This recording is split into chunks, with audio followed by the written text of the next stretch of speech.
بسم اللہ الرحمن الرحیم ناولہ تفرقو قسط نمبر 7 مساجد بچائیں اللہ کے گھر بنائیں۔ سٹیج کے اوپر لہراتے بینر پہ جلی الفاظ میں تحریر تھا۔ اس وقت سپیکر کے سامنے عمران موجود تھے۔ مجھے انصاف چاہیے، میرے باپ کی قبر کو انصاف چاہیے، شہید ہو چکی مساجد کے ملبے کو انصاف چاہیے، ہے کوئی مدد کرنے والا؟ انہوں نے سارے مجمع پہ ایک نظر ڈالی تھی۔ میرا دل ٹکڑے ٹکڑے ہو چکا ہے، میں اندر سے ہر وقت ڈرا رہتا ہوں، اکثر بیٹھے بیٹھے کانپ اٹھتا ہوں، سارا جسم لرز اٹھتا ہے۔ آپ نے اللہ کی زمین پہ جو کچھ کیا، کیا وہ ناراض نہیں ہوگا؟ کیا وہ ہمیں مزہ نہیں چکھائے گا؟ اس کے گھر کو زمین بوس کیا، وہ بدلہ نہیں لے گا؟ وہ ذرا رکے۔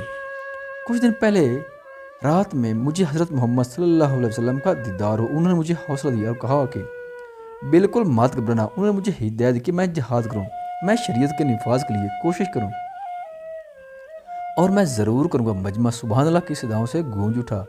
برصغیر کے مسلمانوں نے ایک الگ ریاست کا خواب کیوں دیکھا تھا؟ ایک الگ ملک بنانے کی کیا ضرورت آن پڑی تھی؟ کیوں ہم وہاں سب کے ساتھ نہیں رہ سکتے تھے؟ اس لیے کہ ہمیں آزادی نہیں تھی، شخصی آزادی، اور مذہبی مسجدیں آباد نہیں کی جا سکتی تھیں، اپنی مرضی سے آزان نہیں دے سکتے تھے، رب کے گھر نہیں بنا سکتے تھے۔ اور اب کیا ہو رہا ہے؟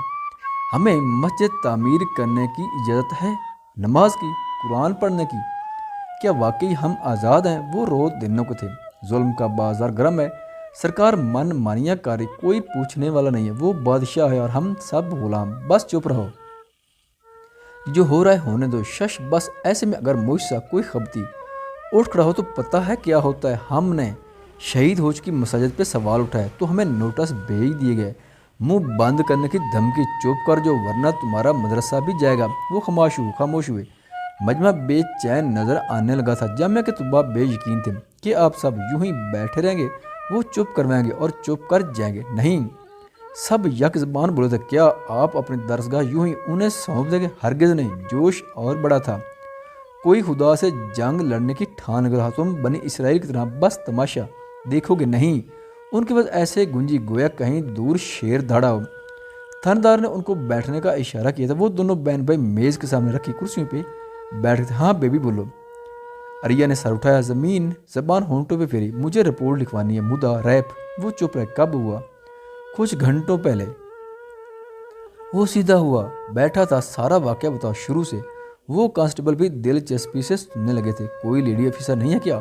تھانے درسا یہ کوئی ریسٹورانٹ ہے کہ یہ چیز نہیں کھانی وہ کھانی؟ بی بی رات کے اس وقت میں مل گیا ہوں، اسے غنیمت سمجھو۔ وہ ہولے ہولے بتانے لگی، بی بی گئی کیوں تھی اس کے ساتھ آدھی رات کو؟ انہوں نے مجھے دعوت دی تھی، وہ میرے پرنسپل ہیں، تو پرنسپل ہیں، محرم تو نہیں۔ خیر تمہارے ہاں تو سب چلتا ہے۔ اب دیکھو نا، اتنی رات کو سنسان جگہ اکیلے میں اس کے ساتھ جاؤ گے، یہ سب کیسے نہیں ہوگا؟ مادر نے تو بیکنا ہی ہے، اسے اجازت ہے بیکنے کی۔ وہ چپ رہ گیا۔ سارا معائنہ ہو گیا، کسی لیڈی آفیسر کو بلوائیں۔ وہ جلدی سے بولی تھی۔ تھانے دار نے منہ بنایا۔ قریباً گھنٹے بعد وہ لیڈی کانسٹیبل آئی تھی، بکتی جھکتی، نیند خراب ہونے پہ منہ بناتی ہے۔ وہ معائنہ بھی اپنی ذات میں کسی اذیت سے کام نہیں تھا۔ وہ بار بار اپنے برہنہ وجود کو چھپاتی، کھلے دروازے کو دہشت سے دیکھتی رہی تھی۔ اینٹی کرپشن کے کیس کے دوران ہی ایک اور پارٹی اپنا مقدمہ لے کر عدالت میں جہاں پہنچی تھی، ملک انصر محمود۔ انہوں نے ایک عرصے تک مجھے لٹکائے رکھا، میں روز ان کے آفس کے چکر کرتا اور یہ مجھے ٹرکھا دیتے، آئے بہانے مجھے خور کرتے رہے۔ ایک دن صاف صاف کہہ دیا کہ مجھے 50 لاکھ دو اور دستخط کروا لو۔ یہ سراسر جھوٹ ہے۔ ارسلان نقوی ساکت رہ گیا۔ مجھے مجبوراً رشوت دینی پڑی، اس کی ساری تفصیلات میں موضع عدالت میں پیش کر چکا ہوں۔ کٹہر میں کھڑے ہو کر قرآن پہ ہاتھ رکھ کر لوگ جھوٹ بولتے ہیں اور ڈرتے بھی نہیں ہیں۔ وہ سب کیس جو عام حالات میں چیونٹی کی رفتار سے چلتے ہیں، وہ 2 ماہ میں اختتام پہ بھی پہنچ گئے تھے۔ ارسلان نقوی کو ان کے عہدے سے ہٹا دیا گیا تھا۔ تمام اثاثے سرکار نے اپنے تحویل میں لے لی تھے۔ رشوت اور کرپشن کے جرم کی پاداش میں 50 لاکھ روپے جرمانہ اور 6 ماہ کی قید سنائی گئی تھی۔ آسمان سر پہ گرتا ہے تو انسان پاتال تک زمین میں جا دھنستا ہے۔ ان کے ساتھ یہی ہوا تھا۔ ماریا نے دروازہ کھولا تو وہ سامنے کھڑا تھا، اسے دیکھا تو مسکرا دیا۔ اس کے پلان کے مطابق اسے اس ہفتے کراچی نہیں آنا تھا۔ اب یوں اچانک وہ اندر تک سر شار ہو گئی، لیکن پھر یاد ہے کہ اس سے ناراض ہے تو چہرے پہ بیزاری کے سے تاثرات سجا لی۔ یہ کس سے ملنا ہے؟ وہ مسکرات باتا اسے دیکھتا رہا۔ یہاں میری ایک حسین و جمیل بیوی تھی، اسے منانے کے لیے آیا۔ سوری، یہاں نہ تو حسین رہتا ہے اور نہ ہی کوئی جمیل، نروٹھے انداز سے کہہ کر دوبارہ دروازہ بند کرنا چاہا۔ فوجی کی اتنی بےعزتی، اب معافی مان تو رہا ہو یار، سوری کہو تو کانوں کو ہاتھ لگاؤں۔ اس نے پیر دروازے میں پھنسائے، ہاں لگاؤ۔ گویا وہ نرسری کا کوئی بچہ تھا اور وہ اس کی استاد نے غلطی کی ہے، چلو کان پکڑو سوری کرو۔ سوری میں سامنے وہ کان پکڑے کھڑا تھا، اب وہ روٹی نہ رہ سکی۔ رخسار آہو اپوں آپ مسکرا اٹھے، شکر ہے، اچھا اب جاؤ، جا سکتے ہو، اس نے ایک ادا سے کہا۔ وہ اندر آ چکا تھا، کہیں جا ہی تو سکتا نہیں، کہیں بھی۔ تم نے جانے کون سا منتر پھونکا ہے، میں سارے کا سارا بس تمہارا ہی ہو گیا۔ آپی جان نے سب طلبات کو بڑے ہال میں جمع کیا تھا۔ اس ملک میں ہزاروں کالج، لاکھوں سکول ہیں، وہ سب قانونی، ان کی عمارتیں، ان کا قیام سب جائز، بس مدرسے اور مسجدیں ناجائز تجاوزات ہیں۔ یہ کیوں ہیں؟ ان پہ سوال اٹھائے جاتے ہیں، شاک کی نظر سب سے پہلے انہیں کو دیکھا جاتا ہے۔ دہشت گردی بس یہیں پنپ رہی ہے، سرکار نے نوٹس بھیجا کہ وہ ہمارا مدرسہ ڈھا دیں گے، ان 10 گھروں کو جہاں آپ پڑھتی ہو تلف کر دیں گے۔ وہ کہتے ہیں ہمیں ختم کر دیں گے، لیکن ہمیں یہ نہیں ہونے دینا، ہمیں اپنا آپ، اپنا یہ گھر بچائے رکھنا ہے، ہمیں اس کی حفاظت کرنی ہے۔ سر عظیم نے ایک نظر انسپیکٹر پہ ڈالی اور دوسری اس وارنٹ پہ۔ اندر تو آئیے جناب، بیٹھ کر بات کرتے ہیں۔ ہم بیٹھنے نہیں ہیں جناب، آپ کی گرفتاری کا حکم ہے۔ سر آپ 2 منٹ بات تو سنیں، چائے پئیں، پھر کرتے ہیں نا کچھ دیر بعد وہ ڈرائنگ روم میں تھے، چائے کی مہک نے سب کو اپنی لپیٹ میں لے رکھا۔ سر عظیم نے 2-3 جگہ فون کیا تھا، کچھ ہی دیر میں اس انسپیکٹر کی بھی بات کروائی تھی۔ سوری سر، مجھے نہیں پتا کہ آپ بڑے سر جی کو جانتے ہیں، معاف کیجیے گا، ضمانت قبل گرفتاری۔ وارنٹ ردی کی ٹوکری میں چلا گیا۔ دارالحکومت کے اس مشہور علاقے میں قائم وہ لائبریری عرصہ دراز سے طالب علموں کے علم کی پیاس بجھا رہی تھی، کئی ایکڑ پر پھیلی۔ اس عمارت میں کئی ہزار کتب موجود تھیں، بیش بہا قیمتی اور قدیم کتابیں، علم کے خزانوں سے لیس۔ وہ پبلک لائبریری ہر خاص و عام کے لیے تھی۔ وہ ایک عام سی شام تھی، ڈوبتے سورج کی نارنجی روشنیاں کھڑکیوں کے شیشوں کو آخری بوسہ دے رہی تھی۔ اندر ہال میں کئی لوگ مطالعے میں مصروف تھے۔ جب بہرنگاموں کی آوازیں سنائی دی، سیاہ عبایا میں ملبوس جامعہ کی 100 طالبات نے اس لائبریری پہ دھاوا بول دیے تھے، ہماری درسگاہ محفوظ نہیں تو کوئی جگہ بھی محفوظ نہیں رہنے دیں گے، ہماری کسی سے ذاتی دشمنی ہے، آپ سب باہر چلے جائیں۔ خوب افراتفری مچ گئی تھی، دم گجڑ اٹھا تھا، بچے، بوڑھے، جوان، لڑکیوں کا سیلاب۔ آدھے گھنٹے کے اندر لائبریری خالی تھی۔ انہوں نے اپنے افیسر سینئرز کو سفارش کے لیے کہا تھا، ان کے بیچ میں آنے پہ یہ خصوصی درخواست پہ قید معاف ہو گئی تھی اور جمانے کے لیے 4 ماہ کا وقت دیا گیا تھا۔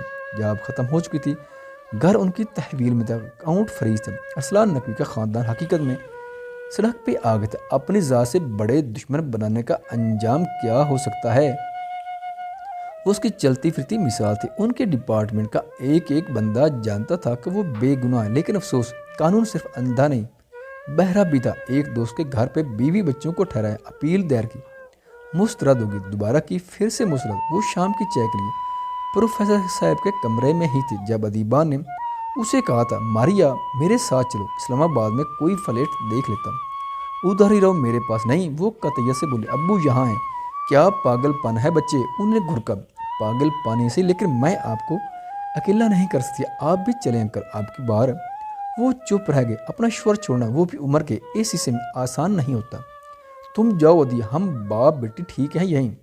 وہ سانس بھر کر رہ گیا، عورت نام میں وہ پہلے تو بڑے بڑے دانشور نہ سمجھ کے تو وہ کیا چیز تھی۔ پولیس آ گئی، مولانا شوبان پہ پہنچ چکے تھے۔ دیکھو مولانا، یہ سرکاری امانت ہے، اس پہ حملہ کرنا سرکار پہ حملہ کرنے کے برابر ہے۔ ہاں تو ہم نے تمہاری سرکار پہ ہی حملہ کیا ہے، انہوں نے دھمکی دی تھی نا ہم پہ حملہ کرنے کی۔ طالبات لائبریری پہ کاذب تھی، طلبات لائبریری پہ قابض تھی، یہ بغاوت ہے مولانا، یہ باقی حکومت نے ہی پیدا کی ہیں۔ جامعہ سے اور طلبات بھی پہنچ چکی تھیں، پولیس بے بس تھی، کئی 100 طلبات کی گرفتاری معاملات کو مزید خراب کر سکتی تھی۔ میڈیا پہنچ چکا تھا، رپورٹر موجود تھے۔ یہ قبضہ سرکار کے لیے ہماری طرف سے ایک پیغام ہے، کوئی ہماری درسگاہ کو ڈھا دینے کی بات کرے گا تو ہم بھی خاموش نہیں بیٹھیں گے۔ طلبہ بھی وہیں تھے، اندام، ذہن، حسن، سب وہیں۔ اندام نے زرمینہ کو دیکھا، چھوٹی بہن کا ہاتھ پڑے، وہ سب کے ساتھ کھڑی تھی اور اس کی نظر سے دیکھو تو اس کا وہاں ہونا سمجھ میں آ جائے گا۔ وہ درسگاہ اس کے لیے گھر تھی، وہ ایک بار در بدر کی زندگی کو نزدیک سے دیکھ چکی تھی، بنا چھت کے، بنا کسی آسرے کے، بنا کسی تحفظ کو کئی دن کھلے آسمان تلے گزار چکی تھی۔ ایک بار پھر سے وہ اس جنت کو کیسے جاننے لیتی؟ ڈوبتے کو اگر 1% بھی یقین ہو کہ میں تنکے کو پکڑوں گا تو بچ جاؤں گا، وہ تنکے کو پانے کے لیے ہاتھ پاؤں نہیں مارے گا۔ میں یہاں کسی کو غلط اور کسی کو صحیح نہیں کہہ رہا، میں کسی کی بغاوت کی حمایت بھی نہیں کر رہا۔ بس ایک بات جو نیوٹن نے کہی تھی، every action has a reaction, اور اکثر ریئیکشن اپنے ایکشن سے زیادہ طاقتور ہو جایا کرتا ہے۔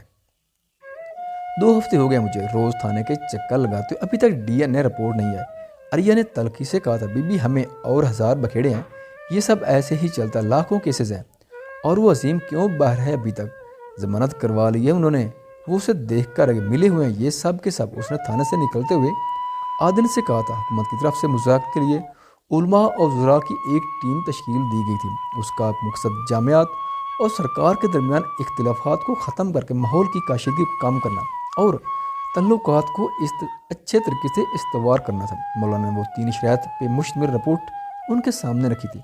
اول تو شہید ہو چکی مساجد کی اثر نو تعمیر، دوسری یہ کہ حکومت کی طرف سے جامعات کو منہدم کرنے کی دھمکیوں کا خاتمہ، اور تیسری ملک میں شریعت کا نفاذ۔ آپ ان کو یقینی بنائیں جامعات لائبریری خالی کر دیں گے۔ حکومت اس پہ راضی تھی۔ شہید ہو چکی مساجد کی دوبارہ سے تعمیر شروع ہو گئی تھی، لائبریری کا بیشتر حصہ کھل چکا تھا، لائبریری کا کارڈ رکھنے والے افراد کو آنے کی اجازت تھی، ایک حصہ پہ ابھی بھی طالبات مقابض تھیں۔ دارالحکومت کے حالات قدرے بہتر ہو چکے تھے، لیکن دور فضاؤں میں کسی انہونی کے ہونے کا احساس تھا۔ اسامہ کو کل شام سے بخار تھا، پہلے تو وہ انہوں نے نظر انداز کرتا، لیکن اگلے دن طبیعت زیادہ بوجھل تھی۔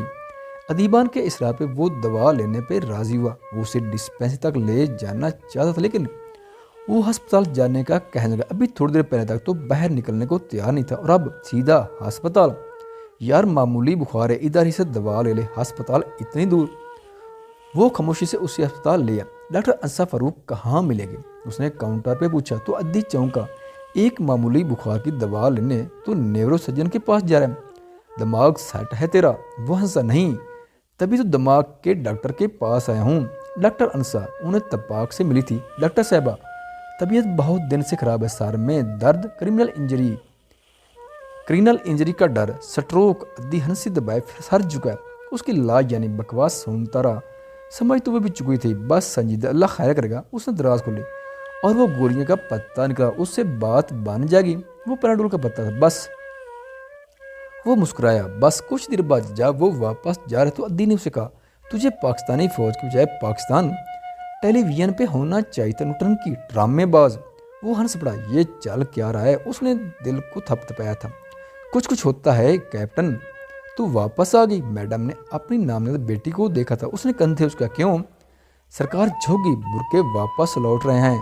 وہ منہ بنا کر رہ گئی، ہیں اتنی جلدی، اتنا پھیکا کلائمیکس؟ مجھے کیا پتا؟ وہ سوچ میں ڈوب گئی۔ ان کی بیوی بچے ابھی کے دوسرے دوست کے گھر ہی تھے، مانگ تانگ کر جرمانے کی کس ادا کی تو اکاؤنٹ، اور گھر واپس ملا، گھر بیچا اور باقی کی رقم ادا کی، کرائے پہ گھر لیا۔ جاب ابھی بھی نہیں تھی۔ اس دن وہ گھر کے لیے کچھ سامان لے کر واپس پلٹ رہے تھے جب اس سنسان سڑک پہ ان کے پاس وہ گاڑی رکی۔ اس سے پہلے کہ وہ کچھ سمجھتے 2 نقاب پوش اترے اور ان کو گاڑی میں ڈال کر آنند فاند گاڑی چلا دی۔ آریہ کمرے میں چارپائی پہ خاموش لیٹی تھی، آدن برآمدے میں ستون سے ٹیک لگایا بیٹھا تھا۔ امی سروس میں شرکت کے لیے گئی تھی۔ جب دروازے پہ دستک ہوئی، آدن نے دروازہ کھولا، سامنے سر عظیم کھڑے تھے، ایک نفرت کی لہر اس کے وجود میں دوڑ گئی تھی۔ انہوں نے اسے دھکا دیا، اندر آئے۔ شور کی آواز پہ آریہ بھاگتی ہوئی باہر آئی تھی۔ تم کیوں آئے ہو؟ وہ نفرت سے کہہ کر آگے بڑھی تھی۔ عظیم نے اسے منہ سے جکڑا اور گھسیٹتا ہوا ستون تک لایا۔ میری بات سنو، کسی خواب کروب کی اولاد میرا نام آئندہ کہیں بھی لیا تو تیریاں بوٹیاں کتوں کے آگے ڈلوا دوں گا۔ آدن نے اٹھ کر اس پہ حملہ کرنا چاہا، لیکن وہ اس کے ایک مکے سے زمین بوس ہو گیا تھا۔ یاد رکھنا، وہ انگلی اٹھا کر کہہ رہا تھا۔ وہ تن کر اس کے سامنے کھڑی ہوئی، جاؤں گی، عدالت تک جاؤں گی، ہر چوک میں تمہاری عزت رول دوں گی، کر لینا جو کرنا ہو۔ اس نے نفرت سے اس پہ تھوک دیا تھا، باقی آئندہ انشاءاللہ۔